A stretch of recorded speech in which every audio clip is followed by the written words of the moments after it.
Hello મારા વહાલા વહાલા વિદ્યાર્થી મિત્રો, કેમ છો? મજામાં?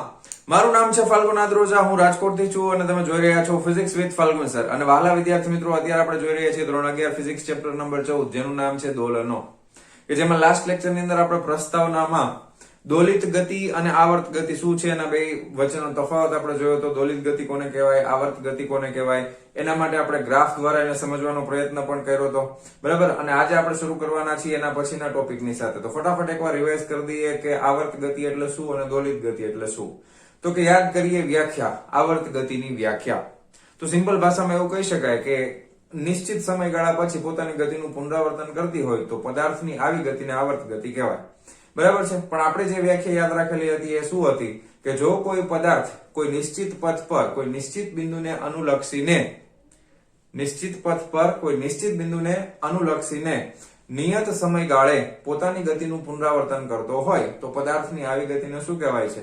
આવર્ત ગતિ કહેવામાં આવે છે. એના પછી આપણે જોયું હતું કે દોલિત ગતિ એટલે શું. તો કે જ્યારે જો કોઈ પદાર્થ કોઈ નિયત બિંદુની આસપાસ આગળ પાછળ કે ઉપર નીચે નિયત સમયમાં પુનરાવર્તિત ગતિ કરતો હોય તો પદાર્થની આવી ગતિને દોલિત ગતિ કહેવામાં આવે છે. યાદ આવી ગયું? વ્યાખ્યા યાદ આવી ગઈ? બરાબર છે. ઓકે, તો હવે આગળ વધીએ છીએ. Next topic as per the NCERT text book 14.2.1 આવર્તકાળ અને આવૃત્તિ, જેને આપણે નામ આપ્યું છે ઇંગ્લિશમાં પીરિયડ અને ફ્રીક્વન્સી. આવર્તકાળ એટલે શું થાય, આવૃત્તિ એટલે શું થાય? તો કે આપણે જે આવર્ત ગતિની વ્યાખ્યા આપેલી છે એના ઉપરથી જ આપણે આવર્તકાળને વ્યાખ્યાયિત કરવાના છીએ, બરાબર છે. નિશ્ચિત સમય પછી ગતિનું શું થાય છે? પુનરાવર્તન થાય છે. ઓકે, તો પહેલી વ્યાખ્યા આપણે આવર્તકાળ માટે આપશું. તો કે આવર્તકાળ એટલે શું લખી શકાય? આવર્તકાળ, ઓકે, હવે આવર્તકાળની સંજ્ઞા છે એને આપણે કેપિટલ T દ્વારા દર્શાવવાના છીએ. ઓકે, તો આવર્ત ગતિ કરતા પદાર્થ અથવા તો આવર્ત ગતિ કરતો પદાર્થ જે લઘુત્તમ સમય અંતરાલ પછી પોતાની ગતિનું પુનરાવર્તન કરે છે તેને તે પદાર્થનો અથવા તો તેનો આવર્તકાળ કહે છે.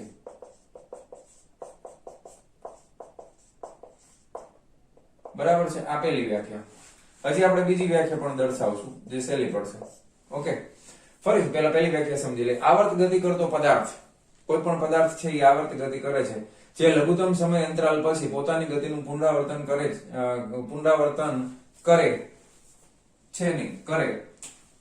તો તેને તેનો આવર્તકાળ કહે છે. આવર્તકાળની સંજ્ઞા છે કેપિટલ T. હવે SI સિસ્ટમ પ્રમાણે આવર્તકાળનો એકમ આપણે લખી નાખીએ કે SI સિસ્ટમ પ્રમાણે એકમ આપણે લખશું તો આવર્તકાળનો એકમ થશે સેકન્ડ. S for second. પારિમાણિક સૂત્ર આપણે લખવું છે, ધારો કે પારિમાણિક સૂત્ર પણ લખવું છે તમારે આવર્તકાળનું, તો M0 છે, L0 છે, T1 છે. ઓકે, પૂરું. પારિમાણિક સૂત્ર લખાઈ ગયું, એકમ પણ લખી નાખ્યો. બીજી વ્યાખ્યા, હવે આને તમને પેલા સમજીએ. આ વ્યાખ્યાને આપણે આવર્ત ગતિ માટે લીધી છે ને, તો આવર્ત ગતિમાં તમને લાસ્ટ ટાઈમ મેં સમજાવ્યું હતું બે પ્રકારની ગતિ આવર્ત ગતિ છે. વર્તુળ પથ ઉપર ગતિ થતી હોય એ અને દોલનો ગતિ કરતા હશે એ. તો આપણને ખબર છે કે દરેક દોલિત ગતિ એ આવર્ત ગતિ છે, પણ દરેક પ્રકારની આવર્ત ગતિ એ દોલિત ગતિ નથી, એવું પણ આપણે શીખાતા. ખ્યાલ છે? બરાબર ને?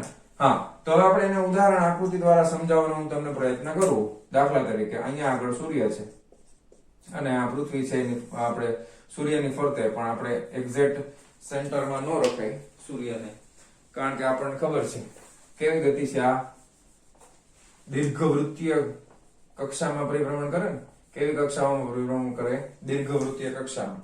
અત્યારે આપણે થોડુંક આ બાજુનો રાખીએ બસ, અને અહીંથી થોડુંક દૂર લઈ લઈએ બસ. રેડી? કોઈ પણ ગ્રહ છે, પૃથ્વી છે એવું જરૂરી નહીં, કોઈ પણ ગ્રહ છે એની ફરતે આમ પરિભ્રમણ કરતો હોય તો ધારો કે અહીંયા તમે અહીંયાથી શરૂ કરી અને અહીંયા પાછો આવી ગયો તો ત્યાં સુધીમાં જે સમયગાળો લાગે એને આપણે શું કહીએ? એનો આવર્તકાળ T કહીએ. ઓકે, પછી દોલન માટે વિચારો. દાખલા તરીકે તમે એક ફૂટપટ્ટી લીધી છે સ્ટીલની. આ સ્ટીલની ફૂટપટ્ટી છે એને અહીંયાથી જડી દીધી તમે, બરાબર. અને આ છે એના તમે આ સ્થાન ઉપરથી દબાવી અને પછી છોડી દો છો, એટલે આ સ્ટીલની ફૂટપટ્ટી છે એ બેન્ડ વળી અને નીચે બેન્ડ વળશે, વળી પાછી ઉપર આવશે એટલે ઉપર બેન્ડ વળીને અહીંયા જશે.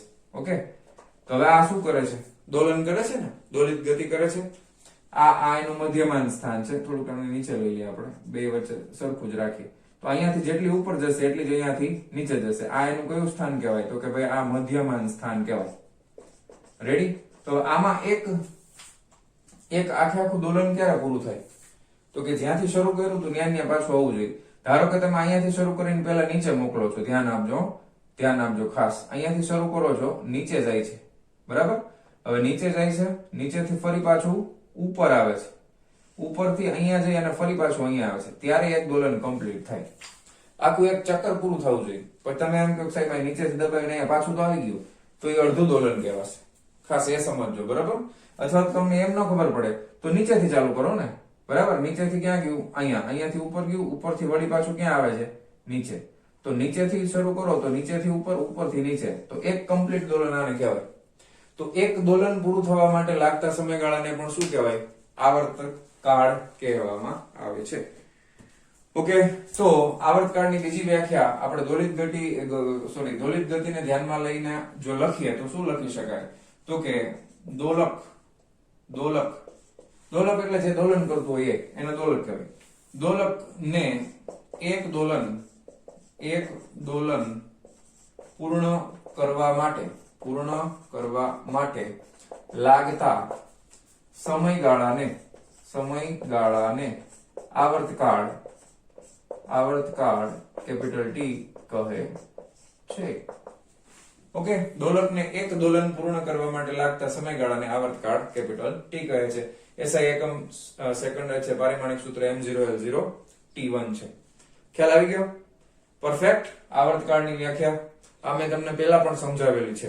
જ્યારે આપણે પ્રકરણ 2 ની અંદર ઘણી બધી ભૌતિક રાશિઓ વિશે શીખતા હતા ત્યારે મેં તમને આવર્તકાળ ને આવૃત્તિ બધું સમજાવેલું હતું, બરાબર છે? જે લોકો રેગ્યુલર લેક્ચર મારા જોતા હશે એ લોકોને ખ્યાલ જ હશે. ઓકે, એટલું ક્લિયર? હવે જો બીજું, આવર્તકાળમાં સમયગાળો છે એ ખૂબ જ સૂક્ષ્મ સમયગાળાથી લઈ અને ખૂબ વિશાળ સમયગાળા સુધીનો પણ હોઈ શકે, બરાબર છે? જેમ કે ખૂબ જ સૂક્ષ્મ સમય અંતરાલ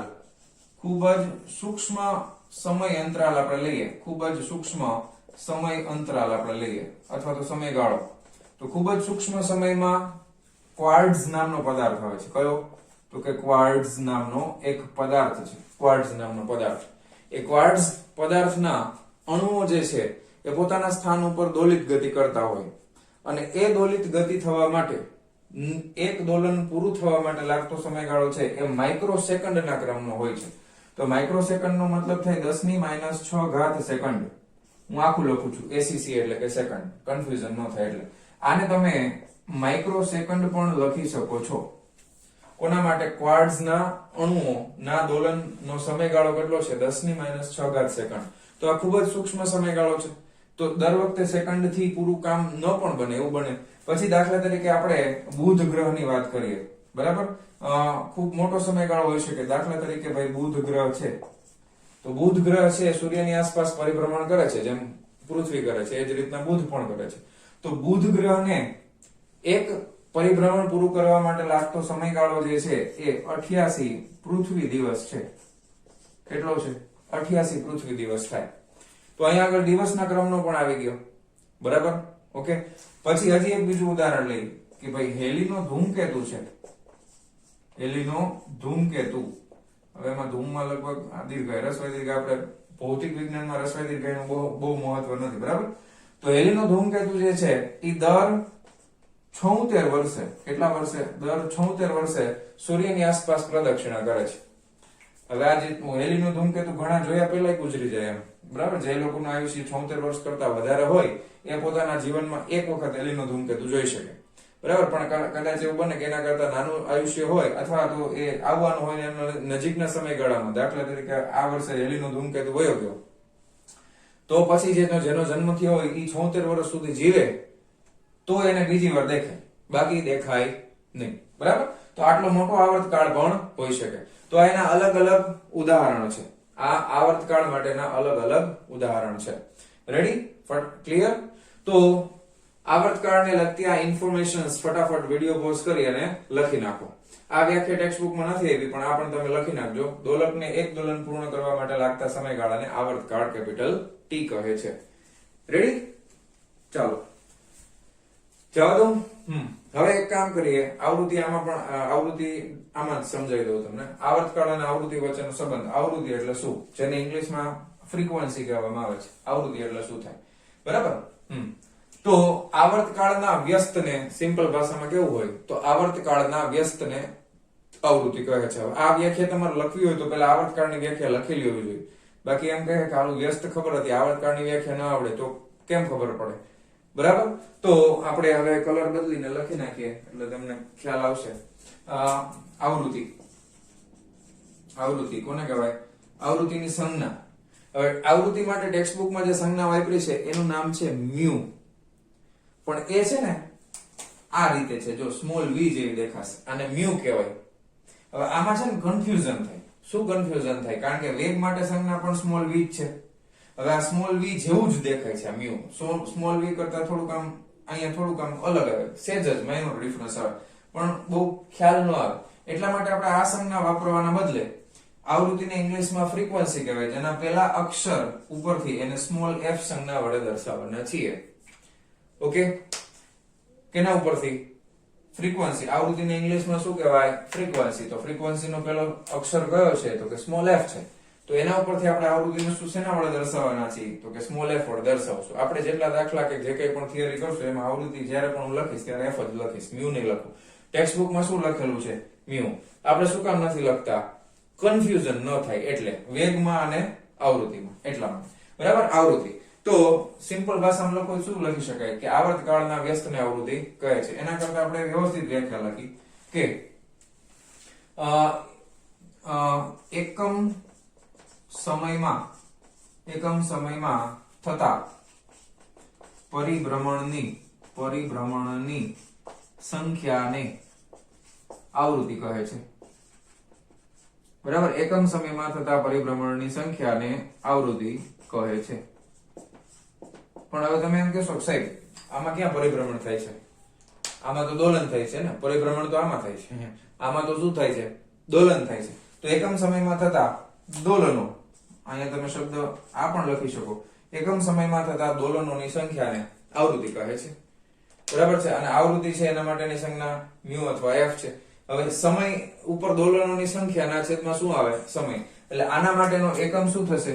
આવૃત્તિનો એકમ શું થઈ જશે તો કે સેકન્ડ ઇનવર્સ થશે. પારિમાણિક સૂત્ર લખવું હોય, પારિમાણિક સૂત્ર, તો એ શું થાય તો કે m0 l0 t - 1 થશે. ખ્યાલ આવી ગયો? તો હવે આ બે વચ્ચે સંબંધ છે કંઈક. શું સંબંધ છે તો કે આ બે વચ્ચેનો સંબંધ એવો છે કે બે એકબીજાના કેવા છે? વ્યસ્ત છે. આવૃત્તિ અને આવર્તકાળ બંને એકબીજાના કેવા છે? વ્યસ્ત છે. તો સંબંધ તમારે દર્શાવવો હોય તો આ રીતે દર્શાવી શકાય, f = 1/t. હવે આ સંબંધ સમજવામાં ઘણાને બહુ સમય લાગી જાય કે સાહેબ આ સમજણ નહીં, બરાબર? હવે આપણે એક ઉદાહરણ દ્વારા સમજવાનો પ્રયત્ન કરીએ તો વધારે મજા આવશે. ઓકે, ઉદાહરણ તમે કોઈ પણ લઈ શકો.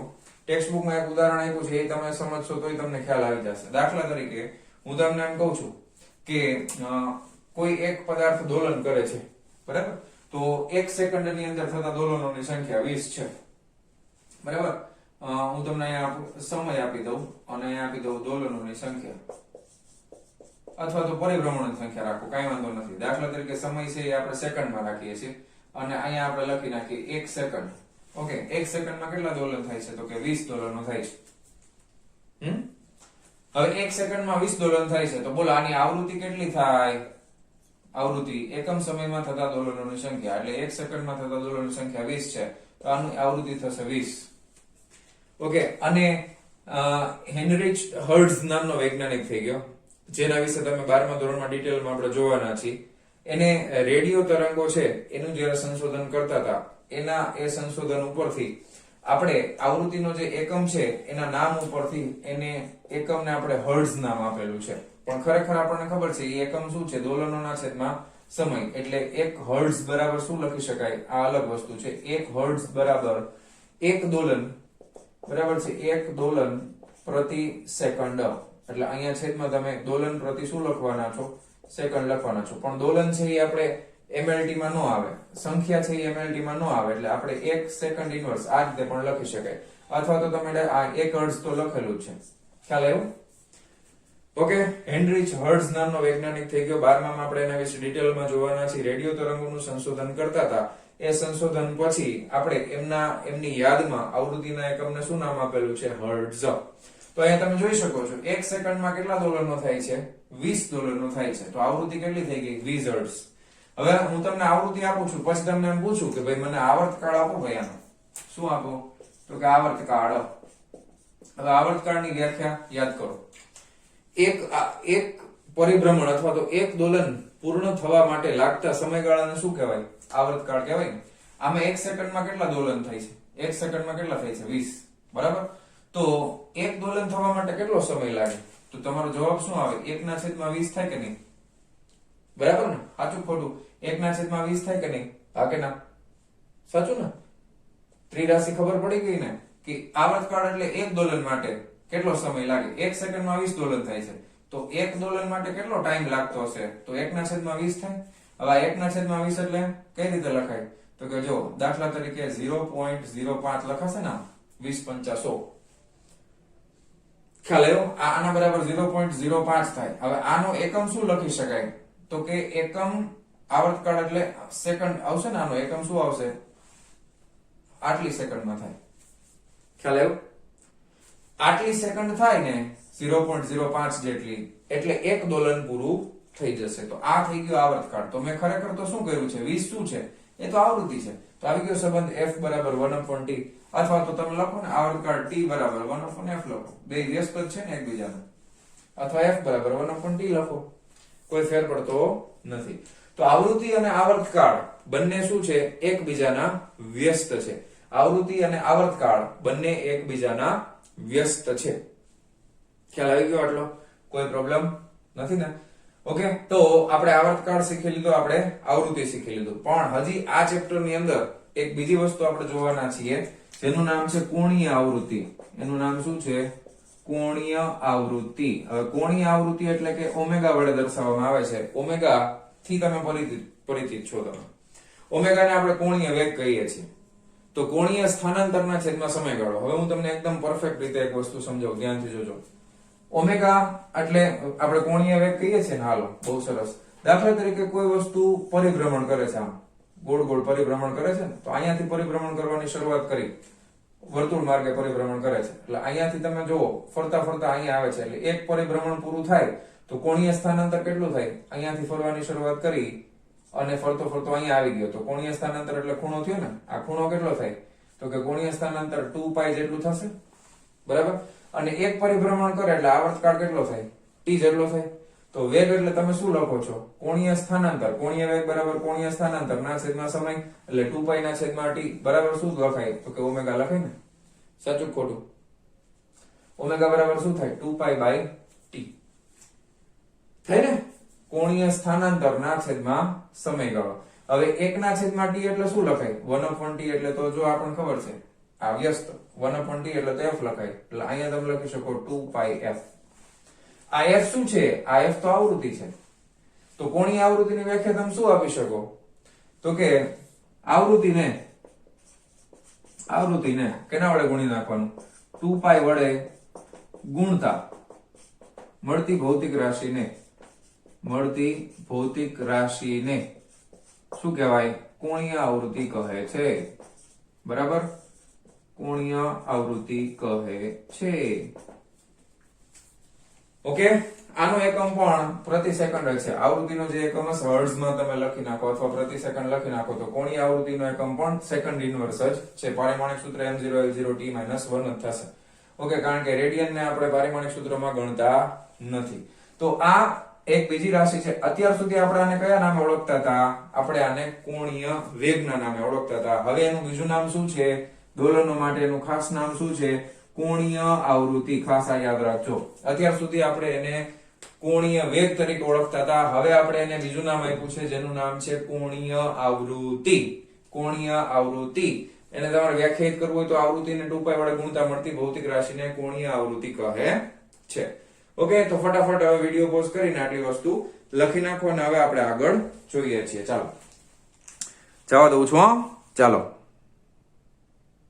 ચાલો હવે સાવ એકદમ સિમ્પલ દાખલો છે 14.1. હવે મને ગણાવતા શરમ આવે એવો દાખલો છે આ. પેલું, બરાબર, પણ છતાંય ગણાવી દઉં, અથવા તો તમે જાતે કરી લીધો હોય તો બહુ સરસ, વેરી ગુડ. સામાન્ય રીતે હમણાં જ આપણે જોયું એ જ પ્રમાણે છે. સામાન્ય રીતે માનવ હૃદય 1 મિનિટમાં 75 વખત ધબકતું જણાય છે. તેની આવૃત્તિ અને આવર્તકાળની ગણતરી કરો. ઓકે, તમને સમય આપી દીધો છે, ધબકવાની સંખ્યા. ધબકવાની સંખ્યા છે એ તમારા માટે શું છે? દોલનોની સંખ્યા છે. ઓકે, અને સમય છે અને દોલનોની સંખ્યા છે. બે વસ્તુ જોઈએ છે, આવૃત્તિ અને આવર્તકાળ. ઓકે, તો મારે સૌથી પહેલા ગોતવી છે આવૃત્તિ. આવૃત્તિ એટલે શું થાય? 1 સેકન્ડમાં થતા પરિભ્રમણોની સંખ્યા. તો અહીંયા આગળ તમે શું લખી શકો? 75 વખત ધબકે છે કેટલા સમયમાં? તો કે 1 મિનિટમાં. અહીંયા આગળ આ મિનિટ છે, 75/1 મિનિટ ચાલે નહીં. આપણે એકમ સમયમાં એસઆઈ સિસ્ટમ પ્રમાણે મિનિટને કેમાં ફેરવવું પડે? સેકન્ડમાં ફેરવવું પડે, ઓબ્વિયસલી, બરાબર. તો અહીંયા આગળ આ 75/1 શું કરવું પડશે? 1 મિનિટ એટલે કે 60 સેકન્ડ કરી નાખશું આપણે. ખ્યાલ આવી ગયો? બરાબર, રેડી? ઓકે, હવે જો 25 તેરી 75 અને 3 દુ 6, તો આ થઈ ગયા 20. Okay, ready? એટલે આ થઈ ગયા આના અડધા. 2 એકુ 2, 2 દુ 4 ને 1 દુ 5, એટલે 1.25 થશે. 1.25 એકમ તમે શું લખી શકો? પ્રતિ સેકન્ડ લખી શકો, અથવા તો બીજો એકમ તમે લખી શકો હર્ટ્ઝ. હવે આપણને એકમ ખબર છે. આવૃત્તિ એને હું f વડે દર્શાવીશ. ટેક્સ્ટ બુકમાં ભલે મ્યુ હોય, પણ આપણે કેના વડે દર્શાવવાના છે? f. ખ્યાલ આવી ગયો?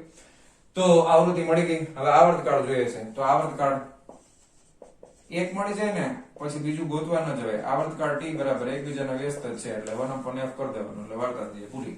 એટલે 1/1.25 એટલે 100/125 થાય, બરાબર. 25 ચોકુ 100, 25 પંચા 125, 8 પંચા 40, એટલે 0.8 આવશે. ઓકે, અને આવર્તકાળનો એકમ છે સેકન્ડ. ઓકે, તો એક પરિભ્રમણ છે એ કેટલા સમયમાં થશે? 0.8 સેકન્ડમાં. હા, એક બીજી વસ્તુ, આવૃત્તિ એટલે આપણે જે વ્યાખ્યા આપેલી છે એ પ્રમાણે તમે એક બીજી વસ્તુ પણ નોટ ડાઉન કરો કે ભાઈ આવૃત્તિ છે એ જરૂરી નથી કે પૂર્ણાંકમાં જ આવે. આવૃત્તિ દર વખતે પૂર્ણાંકમાં હોય તે જરૂરી નથી. આવૃત્તિ અપૂર્ણાંકમાં પણ હોઈ શકે. 1 સેકન્ડમાં થતા દોલનની સંખ્યા, હું તમને એમ કહું ભાઈ 1 સેકન્ડમાં 2.5 દોલન થાય છે. દોલન તો ગમે એટલા થાય, 2.5 દોલન થાય, બરાબર. 1 સેકન્ડમાં દાખલા તરીકે 75.35 ડોલર થાય. પોઈન્ટ પછી ગમે તે આવી શકે. એટલે એ પણ યાદ રાખજો, આવૃત્તિ જે છે એ અપૂર્ણાંકમાં પણ હોઈ શકે છે. તો એકદમ સિમ્પલ દાખલો છે. હવે અહીંયા છે ને આ રીતનું લખું ને એના કરતા હું ACC લખું. ઘણા એમ થાય છે 0.85 લખું, આ સેકન્ડ છે. ઓકે, તો ધ્યાન રાખજો. લખી નાખો ફટાફટ, હવે આમાં કઈ છે જ નહીં. ચાલો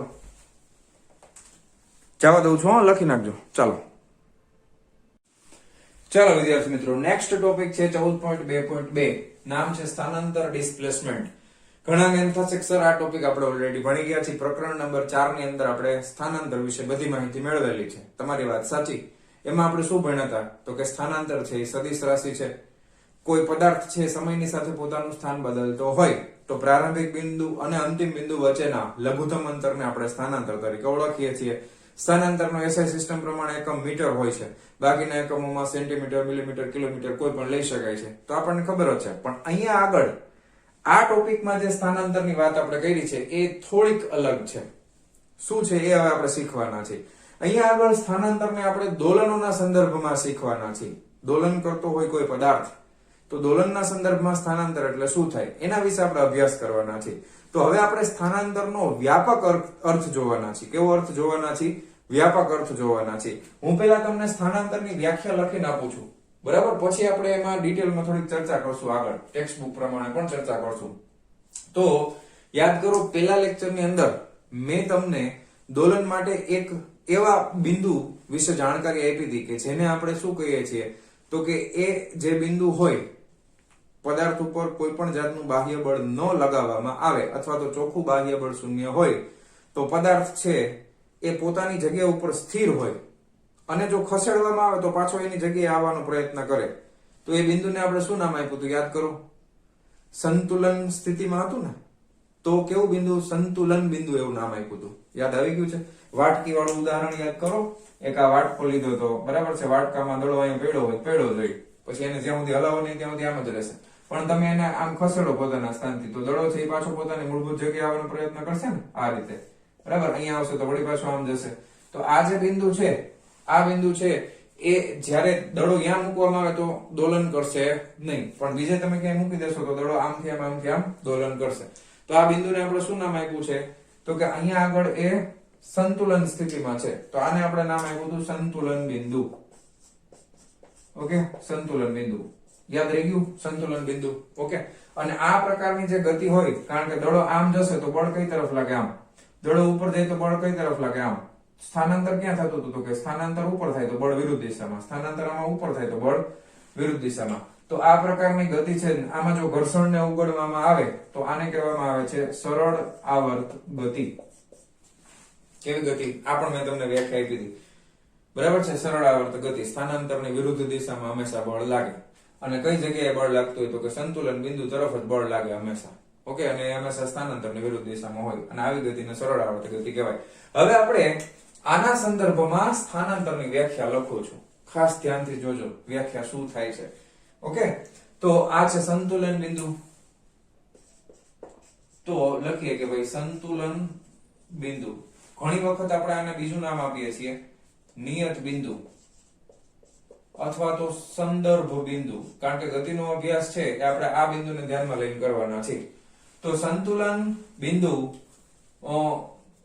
થી સમયની, સંતુલન બિંદુથી સમયની કોઈ પણ ક્ષણે,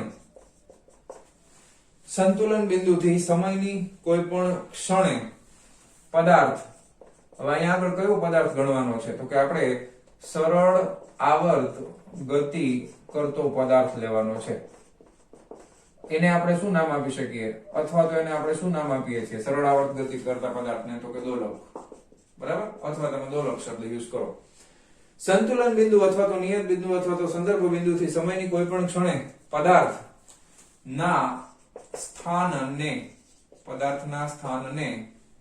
તે ક્ષણે પદાર્થનું સ્થાનાંતર કહે છે. વ્યાખ્યા ખાસ શીખી લેજો. સંતુલન બિંદુ, અહીંયા આગળ તમે આકૃતિને ધ્યાનમાં રાખો, આ સંતુલન બિંદુ છે અથવા નિયત બિંદુ કે સંદર્ભ બિંદુ થી સમયની કોઈ પણ ક્ષણે પદાર્થ, કેવો પદાર્થ? તો કે સરળ આવર્ત ગતિ કરતો પદાર્થ અથવા દોલક ના સ્થાનને તે ક્ષણે પદાર્થનું સ્થાનાંતર કહે છે. બરાબર, તો હવે ધ્યાન આપજો. આ સંતુલન બિંદુ જ્યાં પણ હોય તે જગ્યાના સ્થાનને આપણે અહીંયા આપણે યામ પદ્ધતિ લગાવી દઈએ તો અહીંયા આગળ આપણે 0 0 કન્સિડર કરશું. એક તરફના સ્થાનાંતરને ધન ગણશું અને બીજી તરફના સ્થાનાંતરને ઋણ ગણશું. તો અહીંયા આગળ સ્થાનાંતરના 3 મૂલ્ય, સ્થાનાંતર છે 3 અલગ અલગ મૂલ્યો ધારણ કરી શકે છે. સ્થાનાંતર શૂન્ય પણ હોય, સ્થાનાંતર ધન પણ હોય અને સ્થાનાંતર ઋણ પણ હોય. તો સ્થાનાંતર કેટલા મૂલ્યો ધારણ કરી શકે છે? તો અહીંયા આગળ સ્થાનાંતર ધન, ઋણ અથવા તો ધન, ઋણ અથવા શૂન્ય હોઈ શકે છે. બરાબર છે. કોઈ એક તરફનું હોય એને ધન ગણીએ તો એની બીજી તરફના સ્થાનાંતરને આપણે ઋણ ગણવાના છીએ. તો આ સ્થાનાંતરની વાત હવે આપણે કરવાના છીએ. અત્યાર સુધી જે સ્થાનાંતરની વાત કરી હતી આપણે, એને કહેવામાં, એનું નામ આપણે ટેક્સ્ટ બુક ની અંદર તમે જોશો ને તો એને તમને સ્થાનાંતર તરીકે સમજાવેલું છે. ઈ સ્થાનાંતર ખાલી પદાર્થના સ્થાનને અનુલક્ષીને કર્યું હતું આપણે, એટલા માટે એનું નામ હતું સ્થાનાંતર. ઉદાહરણ સરસ મજાનું આપ્યું છે. સ્થાનાંતરનું એક ઉદાહરણ આપણે જોઈ લઈએ. દાખલા તરીકે એક સમક્ષિતિજ સપાટી છે. આ સમક્ષિતિજ સપાટી ઉપર આ સ્ટીલનો દડો છે. આ સ્ટીલનો દડો છે એ કોઈ એક દિશામાં ગતિ કરે છે. ઓકે, તો યાદચ્છિક રીતે આપણે દાખલા તરીકે અહીંયા આગળ 0 0 કન્સિડર કરી લઈએ. આ x અક્ષ છે અને 0 અહીંયા છે એવું માની લઈએ, અને આ તરફ ગતિ કરે છે અમુક સમય પછી, અને આ દડો છે, સ્ટીલનો દડો અહીંયા પહોંચે છે. તો અહીંયાથી અહીંયા આ જે અંતર આપણને મળશે એ પદાર્થે આ સ્ટીલના દડાએ કરેલું શું છે? તો કે સ્થાનાંતર છે. એ સ્થાનાંતરને આપણે શું નામ આપ્યું છે? સ્થાનાંતર. આ તરફના અંતરને આપણે ધન x ગણીએ છીએ, આ તરફના અંતરને આપણે ઋણ x ગણીએ છીએ સદિશના સ્વરૂપમાં. આના વિશે આપણે ઓલરેડી ચર્ચા કરી લીધી હતી. આને કહેવાય સ્થાનાંતર. બરાબર. હજી બીજા ઉદાહરણ જોઈએ હવે ટેક્સ્ટ બુક પ્રમાણે. આ તમને સમજાઈ ગઈ ને વ્યાખ્યા? આ કોના માટે છે? સરળ આવર્ત ગતિ કરતા પદાર્થ માટે છે, અથવા દોલન કરતા પદાર્થ માટે સ્થાનાંતરની વ્યાખ્યા છે. બીજું ઉદાહરણ આપણે જોઈએ. આ પહેલું ઉદાહરણ હતું. બીજું ઉદાહરણ છે કે દાખલા તરીકે આ કોઈ દિવાલ છે, બરાબર છે, અને આ જે સપાટી છે એ ઘર્ષણ રહિત સપાટી છે. અહીંયા આગળ દિવાલની સાથે જડેલી એક સ્પ્રિંગ છે. બરાબર, અને સ્પ્રિંગની સાથે અહીંયા એક લાકડાના બ્લોકને રાખેલો છે. ઓકે, આ લાકડાનો બ્લોક છે અને આ લાકડાના બ્લોક થી આ દિવાલનું જે અંતર છે એ અંતરને x વડે દર્શાવેલું છે. અત્યારે તમે આ ઉદાહરણમાં એવું સમજો કે અત્યારે આ લાકડાનો બ્લોક સંતુલિત સ્થિતિમાં છે. એટલે જ્યાં સુધી આ લાકડાના બ્લોકને જમણી બાજુ અથવા ડાબી બાજુ ખસેડવામાં નહીં આવે ત્યાં સુધી લાકડાનો બ્લોક છે આ સપાટી ઉપર સ્થિર જ રહેવાનો છે. તો અહીંયા આગળ તમે કન્સિડર કરી શકો કે આ જગ્યા ઉપર આપણે 0 કન્સિડર કરશું. હવે આપણે એવું માની લઈએ કે આ બાજુ છે એ ધન x છે પ્લસ x અને આ બાજુ છે એ ઋણ x છે. તો જો આ બ્લોક છે એને જમણી તરફ ખસેડવામાં આવે તો આ બ્લોકના સ્થાનાંતરને આપણે ધન ગણશું અને જો ડાબી તરફ ખસેડવામાં આવે તો સ્થાનાંતરને આપણે ઋણ ગણશું. ખ્યાલ આવી ગયો? સ્પ્રિંગ. ઓકે, અને અહીંયા આગળ 0 0 છે તો આ કયું સ્થાન કહેવાય? સંતુલન બિંદુ. આ બિંદુને કેવું કહેવાય? તો કે સંતુલન બિંદુ કહેવાય અથવા સંતુલન સ્થાન કહેવાય. ક્લિયર? Okay, ready? ઓકે, હવે ત્રીજું ઉદાહરણ જુઓ. તો અહીંયા આગળ સ્થાન છે એ કોના સંદર્ભમાં આપેલો છે? તો કે આ બ્લોક અને દિવાલ વચ્ચેનું જે અંતર છે x અને આ સંદર્ભ બિંદુની સાપેક્ષમાં આપણે એને સ્થાનાંતરને વ્યાખ્યાયિત કરેલું છે. દાખલા તરીકે કોઈ લોલક છે. ઓકે, એ તમે લટકાવેલું હોય આ રીતે, આ એનું પ્રારંભિક સ્થાન છે. હવે આ દોલન કરાવવામાં આવે, અને લોલકને દોલન કરાવવામાં આવે. ધારો કે એ અમુક સમય પછી અહીંયા આવે છે, બરાબર? તો અહીંયા આગળ શું બદલાશે? તો કે ખૂણો બદલાશે, બરાબર ને? તો અહીંયા આગળ સ્થાનાંતરને વ્યાખ્યાયિત કરવા માટે સમયની સાપેક્ષે કોનું મૂલ્ય બદલાય છે? તો કે આ ખૂણાનું મૂલ્ય બદલાય છે. તો અહીંયા આગળ સ્થાનાંતરને કોણ જે છે ખૂણો એને સમયના વિધેય તરીકે સ્થાનાંતરને આપણે વ્યાખ્યાયિત કરેલું છે, બરાબર છે? જો ફરીથી સમયનું વિધેય એટલે સમય બદલાય તો શું બદલાય ભાઈ? તો કે આ ખૂણો થીટા બદલાય, બરાબર? તો થીટા બદલાય તો શું બદલાય? તો કે ભાઈ સ્થાન બદલાય. બદલાય કે નહીં? તો તમે એવું કહી શકો કે અહીંયા આગળ સ્થાન જે છે, સ્થાનાંતર જે છે એને આપણે સમયના વિધેય તરીકે ખૂણાને લીધેલું છે કે સમય બદલાશે, ખૂણો બદલાશે તો શું બદલાઈ જશે? સ્થાનાંતર થઈ જશે. તો આટલા જે ઉદાહરણ આપણે અહીંયા જોયા ત્રણે ત્રણ, આ બધાની અંદર સ્થાનાંતર શબ્દ છે એ સ્થાનાંતર શબ્દ છે કોના સંદર્ભમાં આપણે લીધો છે? સ્થાનના સંદર્ભમાં લીધો છે. પણ દર વખતે એવું જરૂરી નથી કે સ્થાનાંતર છે એ સ્થાનના સંદર્ભમાં જ સમજવામાં આવે. જેમ કે બીજા ઉદાહરણ છે, એ ખાસ ધ્યાનથી જોજો. આપણે 11મા ધોરણમાં જ આપણે એક ધ્વનિ નામનું પ્રકરણ આપણે અત્યારે લેવાનું બાકી છે, અને જો તમે શીખી લીધું હોય ધ્વનિ તો વાંધો નથી. ધ્વનિની અંદર અવાજ જે છે એ ધ્વનિ નું પ્રસરણ કેવી રીતે થાય છે? તો કે ધ્વનિના પ્રસરણ માટે દબાણમાં જે ફેરફાર થાય એ પ્રમાણે ધ્વનિ છે એ આગળ વધતું હોય હવામાં. ઓકે, તો એ દબાણના સંદર્ભમાં એ પણ એક જાતનું શું છે? તો કે દબાણમાં જે વધઘટ થાય છે એ દબાણની વધ અને ઘટ, દબાણ વધે અને દબાણ ઘટે તો જ ધ્વનિ છે એનું પ્રસરણ હવામાં થાય. તો એ વધઘટને પણ સ્થાનાંતર તરીકે લેવામાં આવે છે. આ એક ઉદાહરણ થઈ ગયું. એના પછી જે પ્રકાશ, સૂર્યપ્રકાશ આપણા સુધી આવે છે એ શું છે? તો કે એ વિદ્યુત ચુંબકીય તરંગો છે. ઓકે, વિદ્યુત ચુંબકીય તરંગો છે. હવે આ 12મા ધોરણમાં આપણે શીખવાના છે. વિદ્યુત ચુંબકીય તરંગો શેના બનેલા હોય? તો કે એ બે વસ્તુના બનેલા હોય. એક વિદ્યુત ક્ષેત્ર હોય અને બીજું ચુંબકીય ક્ષેત્ર હોય, બરાબર છે? તો વિદ્યુત ક્ષેત્ર અને ચુંબકીય ક્ષેત્ર છે એ સમયની સાથે બદલાતા હોય, એમાં વધઘટ થતી હોય. તો વિદ્યુત ક્ષેત્ર અને ચુંબકીય ક્ષેત્રને પણ સ્થાનાંતરના સંદર્ભમાં સમજી શકાય છે. હજી એક ઉદાહરણ ટેક્સ્ટબુકમાં આપ્યું છે, એ પણ 12મા ધોરણમાં આવે.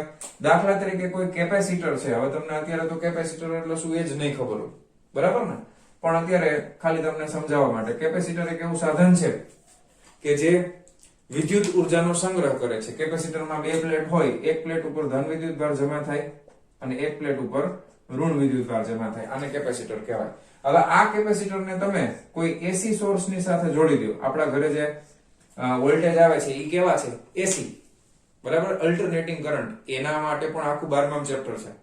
તો એની હારે જો જોડવામાં આવે તો કેપેસિટરમાં જે વોલ્ટેજ બદલાય છે એ પણ પ્લસ માઇનસ આ રીતે બદલાતા હશે, બરાબર? તો એ પણ એક જાતનું સ્થાનાંતર છે. આ પણ શું છે? એક જાતનું સ્થાનાંતર છે. તો સ્થાનાંતર જરૂરી નથી કે સ્થાનના સંદર્ભમાં જ થાય. આ બધી જ વસ્તુઓમાં સ્થાનાંતર થાય છે, પણ બધાયમાં સંદર્ભ જુદા જુદા છે.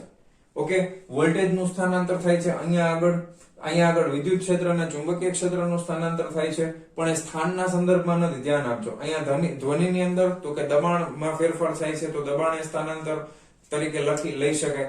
ઓકે, તો આપણે સ્થાનાંતરને વ્યાપક સ્વરૂપે સમજવાનું છે. અને ખાસ ધ્યાન આપજો, આપણે જે ખાસ શીખવાનું છે આ વસ્તુ છે. જો આ વ્યાખ્યા બરાબર છે. સંતુલન બિંદુ અથવા તો નિયત બિંદુ અથવા તો સંદર્ભ બિંદુથી સમયની કોઈ પણ ક્ષણે પદાર્થ, કેવો પદાર્થ તો કે સરળાવર્ત ગતિ કરતો પદાર્થ ના સ્થાનને તે ક્ષણે પદાર્થનું સ્થાનાંતર કહે છે. તો તમને હું અહીંયા તમને ખાલી એક ઉદાહરણ દ્વારા સમજાવું અત્યારે. દાખલા તરીકે આ સ્પ્રિંગ ને તમે અહીંયા 0 પાસે હતું, ખેંચીને આગળ લઈ ગયા છો, તો આ બ્લોક અત્યારે ધારો કે અહીંયા છે બરાબર, અને સ્પ્રિંગ છે એ લાંબી થઈ ગઈ છે આ રીતે બરાબર. તો હવે અહીંયા આગળ તમે જો સ્થાનાંતર છે, જમણી બાજુ ધન લીધું છે, તો અહીંયા સ્થાનાંતર કેટલું થશે તો કે સંદર્ભ બિંદુ અહીંયા છે, ત્યાંથી કેટલું અંતર કાપ્યું આટલું, તો આ એનું શું થઈ ગયું સ્થાનાંતર. આ સ્થાનાંતરને કેવું ગણશું આપણે પ્લસ ગણશું. અને જો ધારો કે આ દબાવી દીધું હોત અહીંયા ક્યાંક હોત તો અહીંયાથી જ માપવાનું, પણ એ કેવું ગણશું આપણે ઋણ. ખ્યાલ આવી ગયો. તો સ્થાનાંતર છે એ ખાસ તો બધા કેસની અંદર સમયની કોઈ પણ ક્ષણ લેખી છે, તો સ્થાનાંતર છે એ સમયનું વિધેય છે. સમય બદલાય તો પોતાનું સ્થાન બદલાય, પણ આ દોલનના કેસમાં સ્થાનાંતર છે એ એક ચોક્કસ નિશ્ચિત બિંદુને અનુલક્ષીને થશે આગળ પાછળ. અહીંયાથી બહુ વધારે આગળ પાછળ જશે નહીં. તો આ એક સંદર્ભ બિંદુ અથવા તો સંતુલન બિંદુ, નિયત બિંદુ ખાસ યાદ રાખવાનું છે. તો આ હતું સ્થાનાંતર. ઓકે, હવે ટેક્સ્ટબુક ની અંદર જે નેક્સ્ટ ટોપિક આપણે શીખવાનો છે એ હું તમને નેક્સ્ટ લેક્ચરમાં સમજાવીશ. એ સમજવો ખૂબ જ ઇમ્પોર્ટન્ટ છે, વેરી વેરી ઇમ્પોર્ટન્ટ, કે સ્થાનાંતરને સમયના વિધેય તરીકે રજૂ કરવું હોય તો કયા સૂત્ર વડે રજૂ કરી શકાય, એના માટે કયું સમીકરણ વાપરી શકાય, કેવી રીતે લખશું આપણે એને, સ્થાનાંતરને કેવી રીતે જનરલ સ્વરૂપમાં દર્શાવવું છે. દાખલા તરીકે એક સૂત્ર લખો, એની અંદર આમાં કોઈ પણ જગ્યાએ સ્થાનાંતર હોય તો આવી જાય, તો એ કેવી રીતે લખી શકાય એ શીખવું ખૂબ અગત્યનું છે. અને એ આ ચેપ્ટરનું હાર્ટ છે. એ આવડશે તો જ આગળ બધી વસ્તુ થશે, અને એ હું તમને હવે નેક્સ્ટ લેક્ચરમાં શીખવવાનો છું. તો આજના લેક્ચરમાં આટલું, અહીંયા સુધી આપણે રાખીએ છીએ. મળીએ છીએ નેક્સ્ટ વિડિયો લેક્ચરમાં આના પછીના ટોપિકની સાથે. ત્યાં સુધી આવજો.